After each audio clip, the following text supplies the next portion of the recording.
মাম্মা, তোমার কি আজ বিয়ে? হ্যাঁ সোনা, দেখছো না মাম্মা কি সুন্দর করে সাজুগুজু করেছে। তোমার জবাব আমি পরে দিচ্ছি জাহ্নবী। তোমার সাথে আজ আমার একটা বোঝাপড়া বাকি আছে, একেবারে শেষ বোঝাপড়া। কি বলবে বলো না, সবার সামনেই বলো। ও গোপন কিছু বুঝি, লুকিয়ে লুকিয়ে বলবে? জাহ্নবী, আমি আজ অবধি এমন কোনো কাজ করিনি বা ভবিষ্যতে এমন কোনো কাজ করব না যাতে আমাকে লুকোতে হয়। আর আজ আমি যা বলবো সবার সামনেই বলবো, তারপর হয়তো তোমাকেই লুকোতে হবে। বাবা, ঠিক আছে, আমি ওয়েট করছি। হ্যাঁ তাই করো, তুমি ওয়েটই করো। মাম্মা, তুমি এখানে কার সাথে এসেছো? কে নিয়ে এলো তোমায়? আমরা।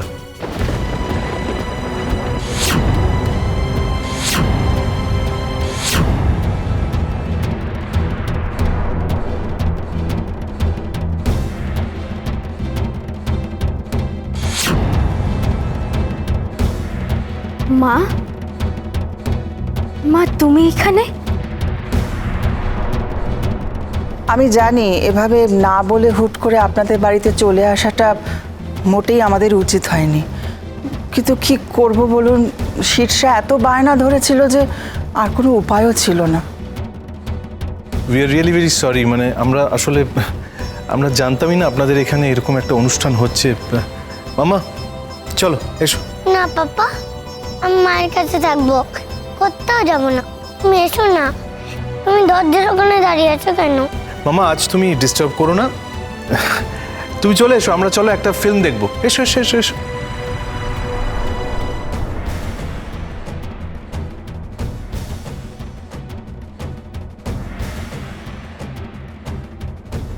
মিস্টার মিত্র, আপনি থাকুন না প্লিজ। আসলে আজ আমাদের ম্যারেজ অ্যানিভার্সারি। আমাদের এই খুশিতে আপনিও পার্টিসিপেট করলে, মানে আপনারা সবাই পার্টিসিপেট করলে আমি সত্যি খুব খুশি হব। আজ ওদের বিবাহবার্ষিকী, তোমরা যদি এভাবে চলে যাও তাহলে ওদের অকল্যাণ হবে। আপনি এসে ওদের আশীর্বাদ করুন, আমরা একসঙ্গে খাওয়া দাওয়া করি। প্লিজ চলে যাবেন না।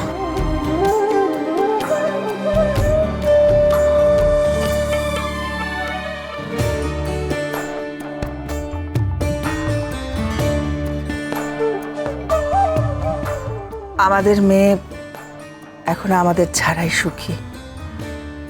আপনাদের মতো পরিবার এত গুণীজনের সান্নিধ্যে এসেছে। আর সত্যি কথা বলতে কি, ওর পক্ষে কি হঠাৎ করে আমাদের জন্য ফিলিংস বা টান হওয়াটা কি সম্ভব? আমি এবারই বড় বউ, আমি আপনাকে বলছি, আমাদের মিনু প্রার্থনা। হ্যাঁ, আপনার প্রার্থনা আবার নতুন করে জীবন শুরু করতে চলেছে। আসুন না, ওদের দুজনকে আশীর্বাদ করুন যাতে ওরা সুখী হয়।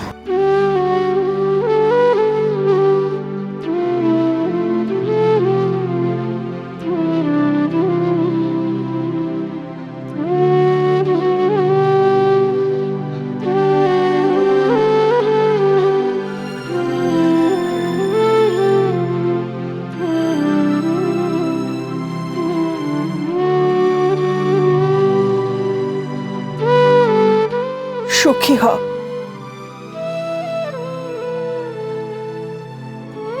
আমাকে একবার মা বলে ডাকবে না?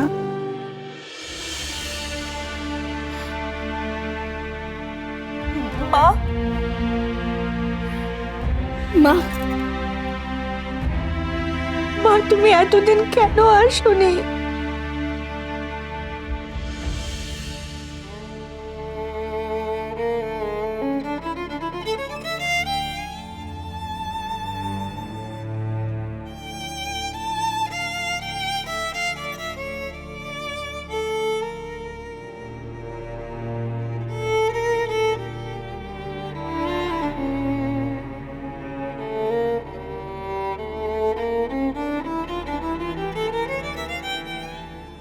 আপনার জামাইকে আশীর্বাদ করবেন না? হ্যাঁ, আশীর্বাদ তো করাই উচিত। আসলে আমি তো ঠিক তৈরি হয়ে আসিনি, তাই কি দিয়ে আশীর্বাদ করব? ধান দুর্বা দিয়ে করুন না। কৃষ্ণা, ঠাকুরের থালাটা নিয়ে আয় না রে মা। শুধু ধান দুর্ব? প্রথমবার জামাইকে আশীর্বাদ করছে, তা হয় না।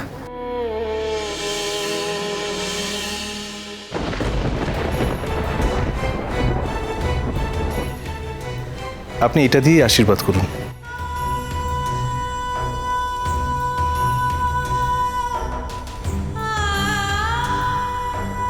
তোমার হাতটা দাও তো বাবা।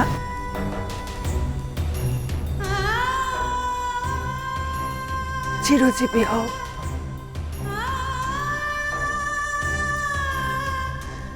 থাক থাক, প্রণাম করতে হবে না, থাক। জয়, তুমি ওকে আশীর্বাদ করবে না? মানে তুমি তো বড়, পূজা প্রার্থনা চাইতে 8 মিনিটের বড় ছিল, তাই। নিশ্চয়ই।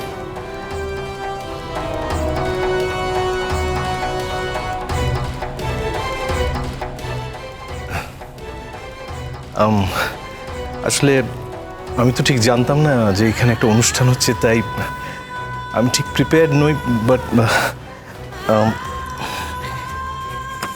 প্লিজ রাখুন আপনি, please please.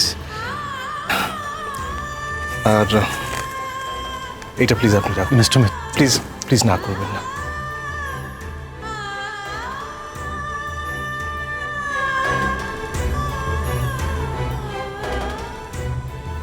I wish you all the best in your life. পূজা থাকলে খুব খুব খুশি হতো জানেন।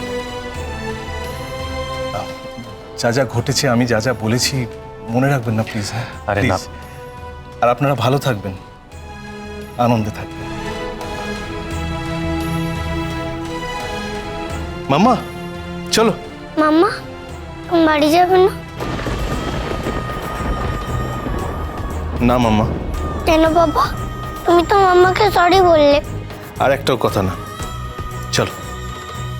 দাঁড়ান মিস্টার মিত্র, আমারও আপনার সাথে কিছু কথা আছে। বলুন। আমিও আপনার কাছে ক্ষমা চাইছি। এই কটা দিন আমি কারণে অকারণে আপনার সাথে খুবই খারাপ। থাক না ওসব কথা, আজ আনন্দের দিন, আনন্দ করুন। আচ্ছা আসছি। দাঁড়ান,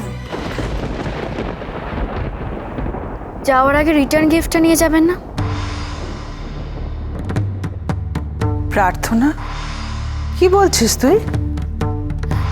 আপনি জানতে চান না মিস্টার মিত্র, কে আপনার জীবনে এত বড় ঝড় তুলল?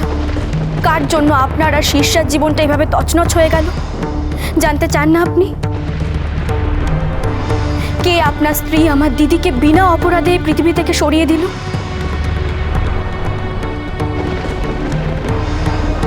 কি হলো বলুন, জানতে চান না? পূজার খুনি কে? কে? এইসব তুমি কি বলছো মিনু? আমি যা বলছি একদম ঠিক বলছি। তোমারও জানা উচিত কে তোমার বউকে মারতে গিয়ে তার লুকালাইক তার দিদিকে ভুল করে এই পৃথিবী থেকে সরিয়ে ফেলেছে। জানতে চাও না সে কে? কার কথা বলছো তুমি? আপনি জানেন আপনি কি বলছেন? আমি ঠিকটা জানি, তাই আপনাকে আটকালাম। মিনু, তুমি জানো পূজার মৃত্যুর জন্য কে দায়ী? মৃত্যুর জন্য দায়ী বলার থেকে ভালো মৃত্যুর দিকে জোর করে ঠেলে দিয়েছে। সে কে? আপনি চেনেন তাকে? আমি কেন, আপনারা সবাই তাকে চেনেন। তুমি কার কথা বলছো মিনু?